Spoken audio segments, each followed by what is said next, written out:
नमस्कार दोस्तों, स्वागत है हमारे YouTube चैनल में। आज हम आपको मौनी अमावस्या व्रत कथा और पूजा की विधि सुनाने जा रहे हैं। उससे पहले कृपया हमारे चैनल को सब्सक्राइब करें और बेल आइकन को दबाना न भूलें। साथ ही कमेंट में जय मां सरस्वती लिखना न भूलें। तो आइए शुरू करते हैं। बसंत पंचमी हिंदू धर्म में विद्या, ज्ञान और संगीत की देवी सरस्वती को समर्पित एक प्रमुख त्योहार है। बसंत पंचमी की कथा का इस दिन अत्यधिक महत्व है। यह त्योहार माघ महीने के शुक्ल पक्ष की पंचमी तिथि को मनाया जाता है। इस दिन पीले रंग के कपड़े पहनने और पीले फूल चढ़ाने की परंपरा है, जो ऊर्जा और उत्साह का प्रतीक है। विद्या और ज्ञान के आरंभ के लिए इसे शुभ माना जाता है। स्कूल और कॉलेज में सरस्वती पूजा होती है और छात्र देवी से बुद्धि और समझ का आशीर्वाद मांगते हैं। बसंत ऋतु के आगमन का यह महोत्सव प्रकृति की सुंदरता और समृद्धि का भी प्रतीक है। मान्यताओं के अनुसार बसंत पंचमी के दिन लक्ष्मी जी का भी जन्म हुआ था, इसलिए इसे श्री पंचमी भी कहते हैं। ब्राह्मण शास्त्र के अनुसार मां सरस्वती कामधेनु और सभी देवताओं की प्रतिनिधि हैं।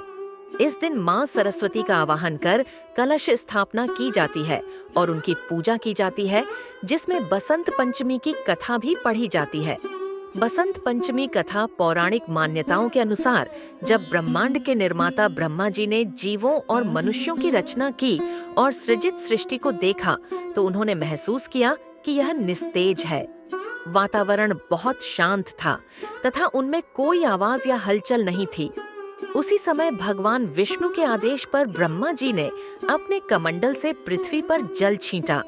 पृथ्वी पर गिरे जल ने धरती को कंपित कर दिया।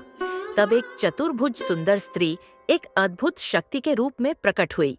उस देवी के एक हाथ में वीणा, दूसरे हाथ में मुद्रा, तीसरे हाथ में पुस्तक और चौथे हाथ में माला थी। भगवान ने देवी से वीणा बजाने का आग्रह किया। जैसे ही वीणा से धुन निकली, उस धुन के कारण पृथ्वी पर रहने वाले सभी जीवों और मनुष्यों को वाणी प्राप्त हुई। उस क्षण के बाद इस देवी को मां सरस्वती कहा गया। देवी सरस्वती ने वाणी सहित सभी आत्माओं को ज्ञान और बुद्धि प्रदान की। ऐसा माना जाता है कि इस पंचमी को सरस्वती जयंती के रूप में मनाया जाता है, क्योंकि यह घटना माघ महीने की पंचमी को हुई थी। इस देवी के वागेश्वरी, भगवती, शारदा, वीणा वादिनी और वाग्देवी जैसे अनेक नाम हैं। संगीत की उत्पत्ति के कारण इन्हें संगीत की देवी के रूप में भी पूजा जाता है। शास्त्रों में मां सरस्वती की पूजा व्यक्तिगत रूप से करने का वर्णन है, परंतु वर्तमान में सार्वजनिक पूजा भी की जाती है। क्योंकि यह ज्ञान का त्योहार है, इसलिए छात्र और शिक्षक स्थान को सजाते हैं।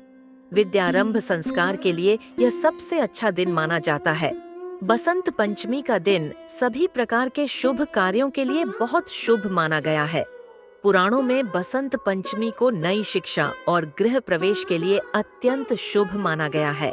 बसंत पंचमी कथा समाप्त।